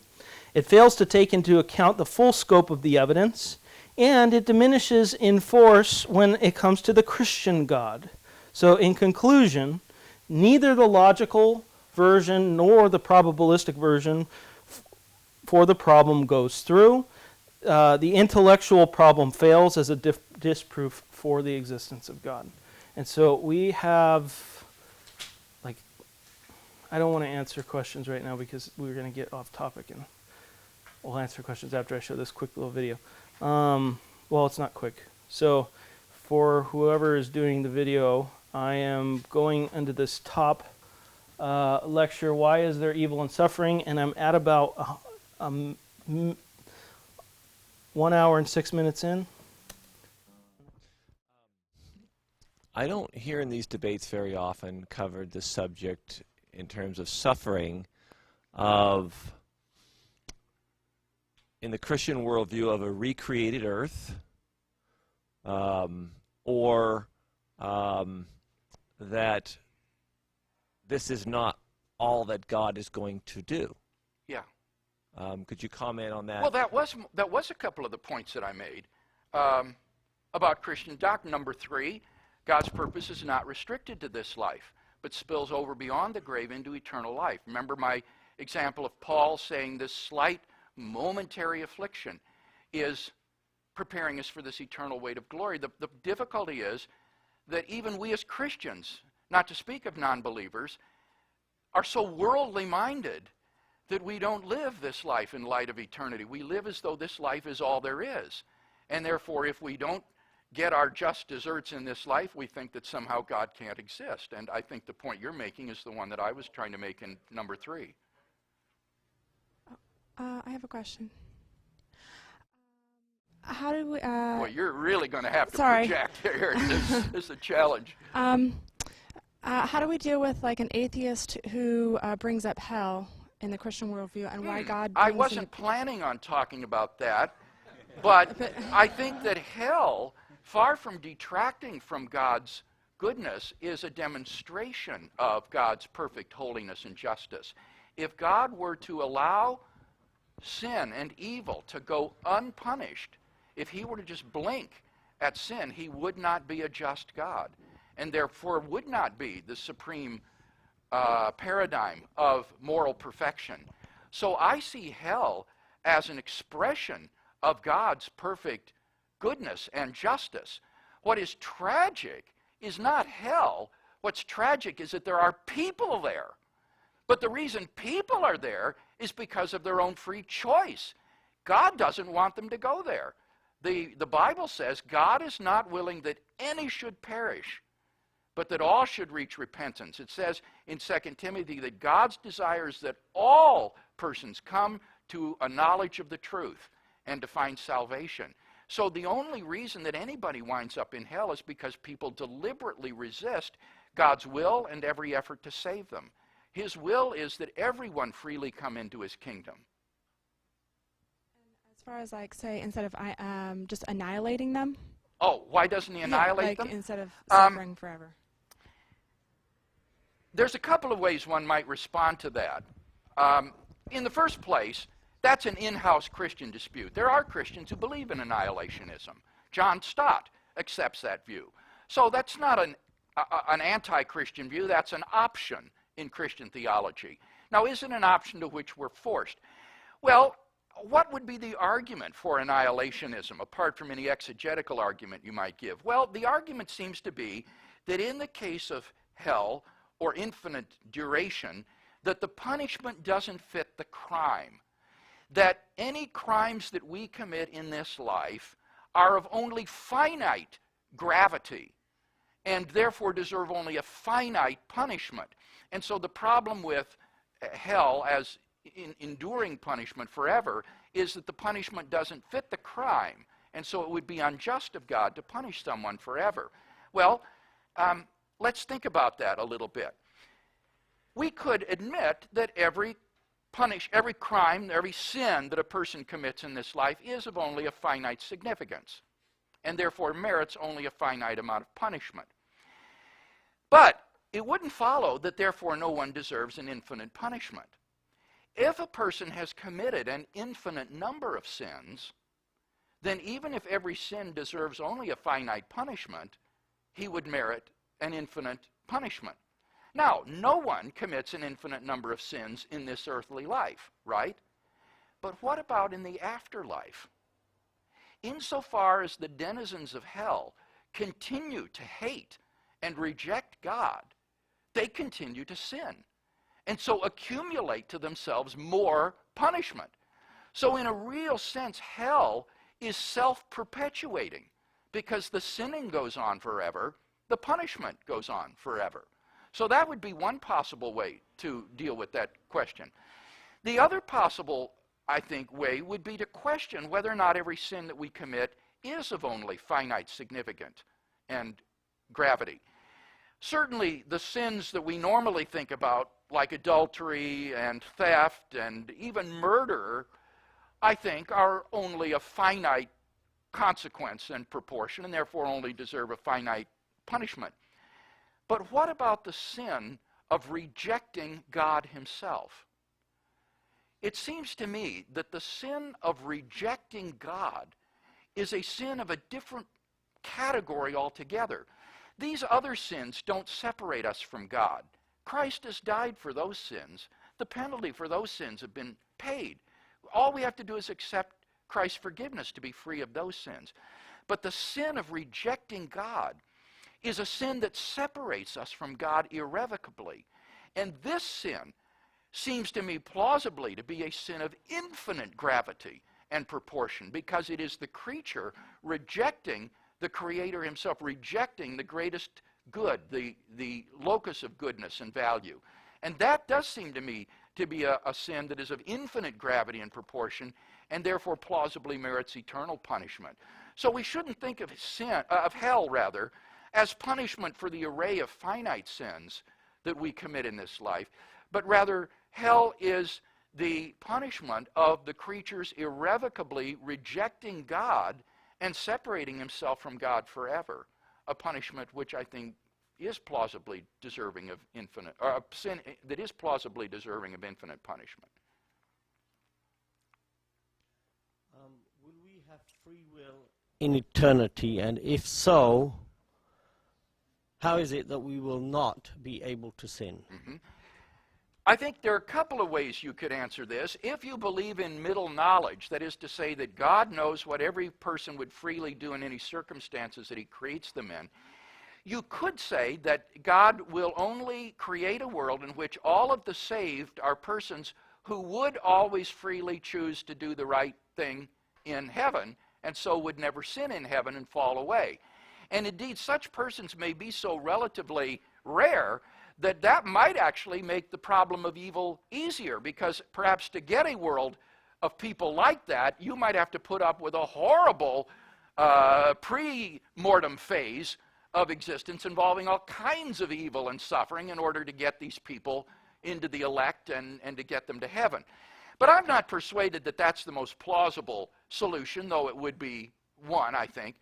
I think it's more plausible to say that in heaven, or rather, pardon me, that this world is a kind of veil of decision-making during which God has created us, so to speak, at an epistemic arm's distance that allows us the ability to reject him and disbelieve and turn our backs on him. But that when we get to heaven and we see Christ in all his beauty and loveliness and magnificent, that this will be a vision so attractive, so overwhelming, that it will effectively remove the power to sin. It would be like iron filings in the presence of a giant electromagnet. They would just cling to it and could not fall away. And so I think that it's very plausible to think that in heaven the freedom to sin will be removed. But this is a reward that occurs only after we have gone through this veil of decision-making, during which we do have the ability to believe or to disbelieve in God and so determine our eternal destiny forever. I'm a little nervous here, but I always want my conversations with atheists to be productive towards Christ. And these are fantastic arguments, but frequently I've heard Christopher Hitchens, Peter Singer, and just even friends who are atheists who I'm discussing with will say the problem of evil and suffering. Yes. And almost my immediate response is, well, what kind of a universe do you want? And how would you know you had it? How what? How would they know that they had this better universe? And so, to me, it just seems a little intellectually dishonest on their part to... presumably they would say, we would like a universe in which everybody always freely chooses to do the right thing, and in which, for some reason or another, there are no laws of nature that go wrong, or that somehow the fire that warms you won't burn you, or something of that sort. That it would be a very strange world. But I submit to you that if we imagine a world in which we have free creatures, and there is absolutely no suffering, and therefore there is no consequence to anything you choose. You do anything, and there are no consequences to it in terms of anyone else suffering or you suffering, that far from being a world in which multitudes would come to know and to love God, this would be a world in which we grow into indulgent, spoiled, irresponsible brats, and would not come to God at all. I think it's not at all implausible, and I mean this sincerely as a philosopher, it's not at all implausible that only in a world suffused with natural and moral suffering would the maximum number of people freely come to know God and his salvation. Is the idea that God permits suffering different than the idea that it is God's will that we suffer? Mm-hmm. I do think that a person who believes in freedom of the will, as I do, is in a position to make a distinction between God's permissive will and his directive will. So that in many cases God would not will that you sin. In any moral situation you find yourself in, God's direct will is that you do the right thing. Nevertheless, knowing that in many cases you won't do the right thing, or that others won't do the right thing, God permits those things to happen, knowing that ultimately his providential plan will be achieved anyway. So that with regard to sinful actions, I think this is a useful distinction between God's permissive will and directive will. Let me say, however, that with respect to natural suffering, I'm not at all persuaded there that God doesn't bring suffering into our lives. I think we need to get away from this view of God as this big sugar daddy in the sky who never brings suffering into our lives. On the contrary, God is responsible for our moral education as adult beings, and this will involve, by its very nature, struggle, suffering, hardship, trial, and all sorts of things like that.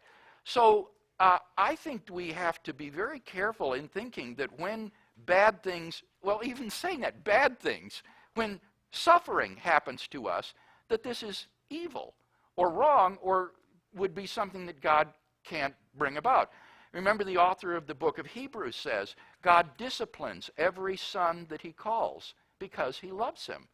And so God may bring leukemia into your life or allow your daughter to get cancer and die or something of that sort. And there are lessons to be learned through this sort of suffering. So I like what C.S. Lewis said when he said, what do people mean when they say, I have no fear of God because I know that God is good? Have they never even been to the dentist? And remember, Lewis wrote that before they used Novocaine. You know, some of us remember what going to the dentist was like in those days. And I think that's a good illustration. Yes, some other question. Would you elaborate just slightly more on the aspect of the free will in heaven? Because I know atheists bring this up, the idea that they'll say, Christians, you believe that when you enter the kingdom of heaven, you're not a robot, you have decision, and you want to glorify God, you love God, and you had mentioned that freedom of sin is removed, right, but we still have choice. Sure. You can choose among goods. And the question, of course, an atheist brings up is, why wouldn't God originally create man that way? Mm-hmm. And I already answered that in saying that there needs to be this veil of decision-making prior to entrance into such a state. And they would say, and why? Because otherwise, the choice to love and believe in God is robotic and puppet-like. It is of no significance. So God has to create us at a kind of epistemic arm's length to give us the freedom to reject him, the ability to reject him. If he were to show himself to us in all his glory and magnificence, we would be so overwhelmed that we couldn't reject him, and that therefore our choice to love him and believe in him would not be free. So this heavenly state needs to be preceded by this veil of decision-making during which we have the ability to freely believe in and follow God or to reject and disbelieve him. So I think we've actually danced a little bit around what I'm going to ask, and I wanted to ask it because I've been asked myself. Yes. So I've been asked, how can God be good if he created people and he knew that some of those people were not going to choose him and were going to suffer in hell forever? This gets into the whole question of divine middle knowledge and providence. What the question presupposes is that God has not merely foreknowledge of what will happen, but also has knowledge of what would happen under any circumstances. If you deny that God has that kind of middle knowledge and you think he just has foreknowledge, then your question doesn't even arise. Because if he knows that these people will reject him, then it's true that they will reject him, and it's too late for him to do anything about it. So people who think that if God foreknows the future, he can then change it, they don't understand you can't change the future, because the future by definition is whatever will be. So if all he's got is foreknowledge, he can't be blamed for these people disbelieving in him, because that's the way it will be, and so that's what he knows. And if you don't understand that, think of the story by Charles Dickens, The Christmas Carol, where Scrooge sees the various ghosts of Christmas past, present, and Christmas yet to come. And he sees this terrible vision presented to him by Christmas yet to come, which includes his own death and his gravesite. And Scrooge asks the Spirit, Spirit, are these things of shadows that will be, or are they shadows of things that might be only? Now, why does Scrooge ask that? Because if these are shadows of things that will be, it's too late. He can't do anything about it. But if they are merely foreshadowings of what would be if he were not to change, then there's still opportunity to change and thus avert this. Now, I say that to illustrate the point that people who ask the question, how can God create the world knowing what people in the future will do, like reject him or commit the Holocaust and so forth? They're presupposing that God has middle knowledge, because if all he has is foreknowledge, like Scrooge, it's too late for him to do anything about it, and he can't be blamed for it. Do you understand that point? What if he has middle knowledge? I'll get to that. But do you understand that point? Do you understand that point, though, first? Okay, it's logically impossible to change the future because the future is whatever will be. So the question is, what if he has middle knowledge? Well, you see, if he has middle knowledge, then that means that he can choose a world in which he optimizes the number of people who come to him and minimizes the number of people who would freely reject him. So it's very possible that in the actual world, God has created a world in which the optimal number of people, or the optimal ratio, I should say, of people freely come to know him, and the damned who freely reject him are minimized. So what the atheist, again, would have to show is that there is a feasible world available to God involving this much knowledge of God and his salvation, but with less damnation and loss. And how could the atheist prove that? That's pure conjecture. There's no way to prove such a thing. So it seems to me, once again, that the atheist, you see, is making assumptions that are simply way, way beyond anyone's ability to provide evidence for.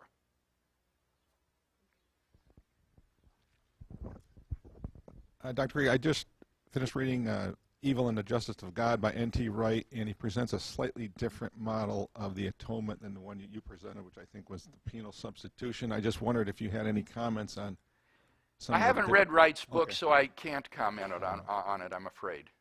Just in general, is there another, there's been some attack on that Christ died for sins, and do you have any comment on some of these other ways of looking on how God deals with evil and suffering, at the, how he dealt with it at the cross? Well, I don't think that having a different theory of the atonement would significantly nullify the point that I made, that God is not a distant and uncaring God. He is a God who enters into human history in the person of Christ and takes on our humanity and suffers along with us.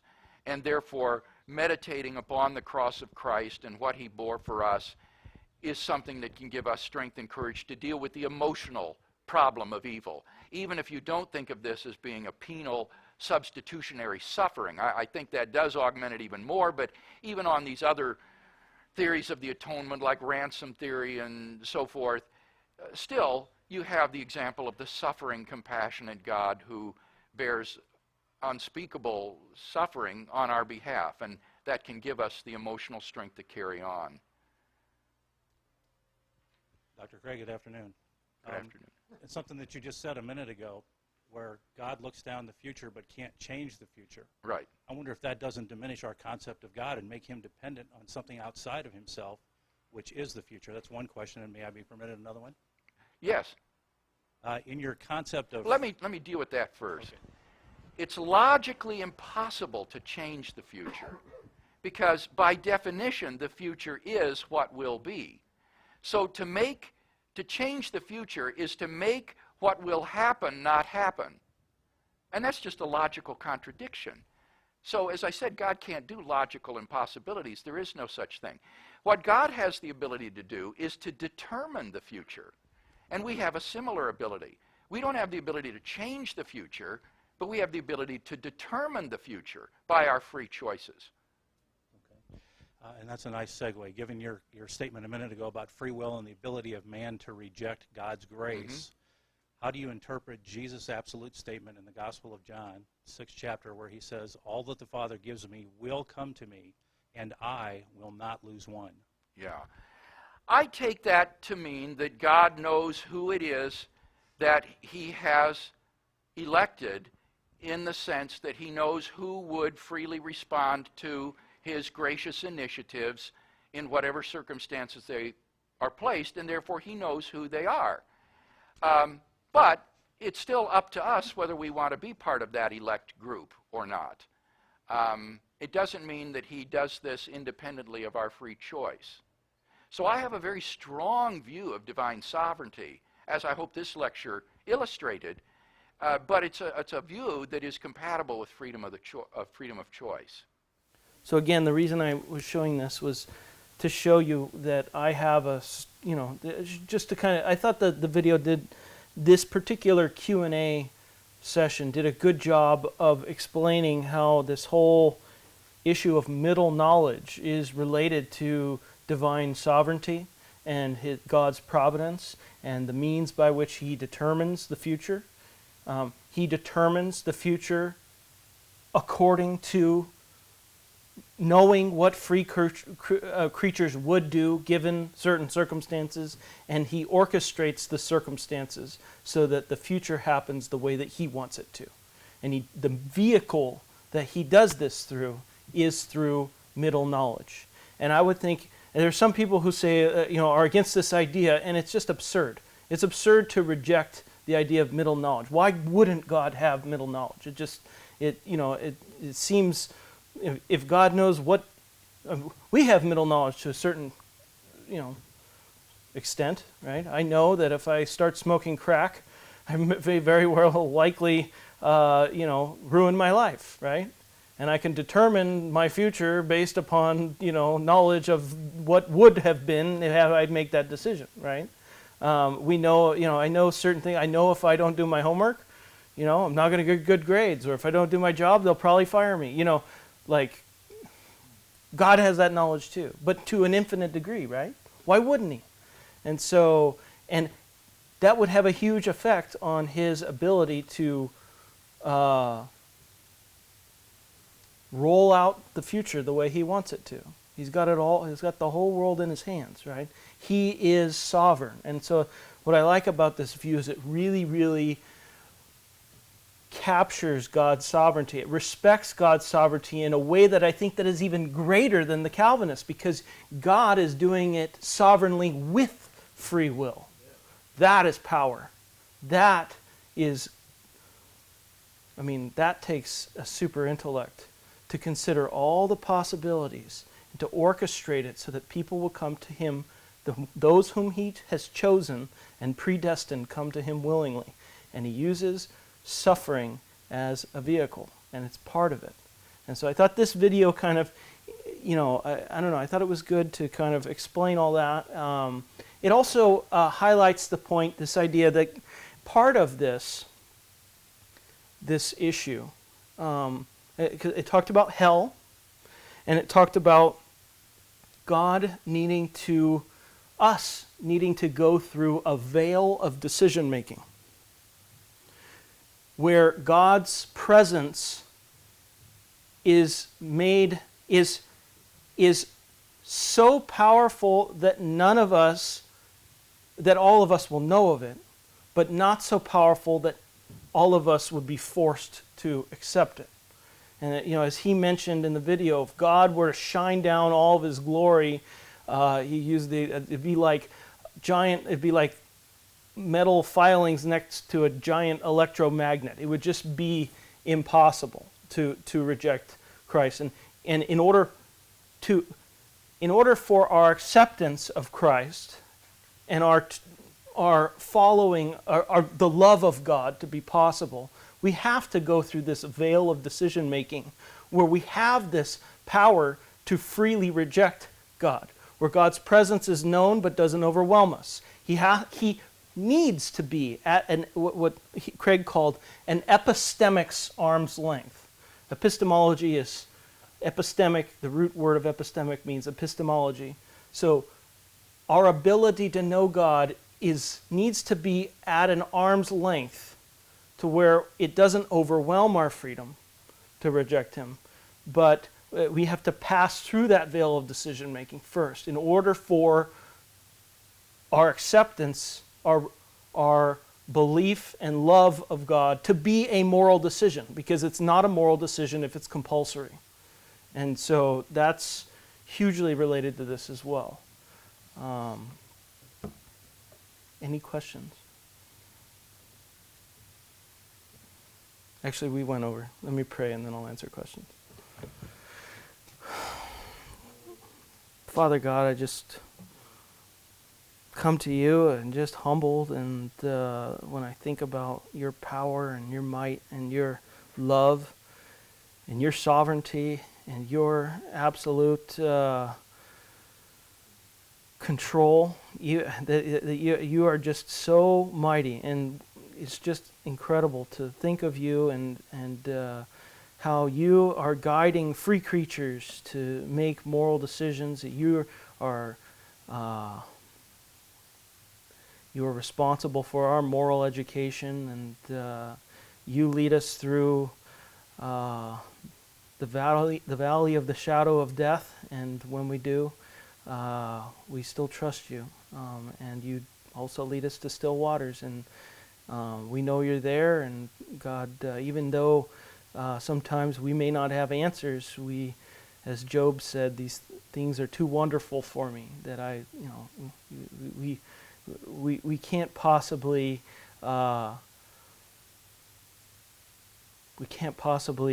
be able to say why you did this versus that, and we just trust you. We know that you're in control and that you've got a purpose and a plan, even if that's not apparent and the answers aren't right in front of us. And so, God, the importance of knowing this before suffering occurs is very, very meaningful, because when it does occur, we have this to fall back on, and we don't let the emotions overtake our thought process, because that definitely happens. And so, God, I pray for everyone here that they would remember this lecture when suffering comes their way, and I pray that you would equip them to deal with the people who are struggling with this issue. And so, God, I just pray for our week, pray for their homework, that it would be completed and done well. We love you and praise you in Jesus' name. Amen.